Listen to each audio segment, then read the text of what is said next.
फटी एड़ियों के लिए बादाम के तेल का इस्तेमाल। फटी हुई और खुश्क एड़ियों को नरम, मुलायम और ठीक करने के लिए बादाम का तेल निहायत मुअस्सिर है। इसमें विटामिन ई, फैटी एसिड्स और शानदार मॉइस्चराइजिंग खुसूसियात होती हैं जो जिल्द की खुश्की कम करती हैं और एड़ियों को दोबारा ठीक करती हैं।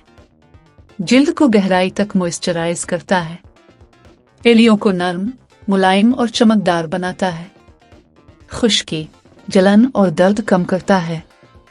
इस्तेमाल का तरीका। रात के वक्त बादाम के तेल को हल्का सा गर्म करके फटी एड़ियों पर अच्छी तरह लगाएं। 2 से 3 मिनट मसाज करें ताकि तेल जिल्द के अंदर तक जज्ब हो जाए। आखिर में कॉटन के मोजे पहन लें और रात भर लगा रहने दें।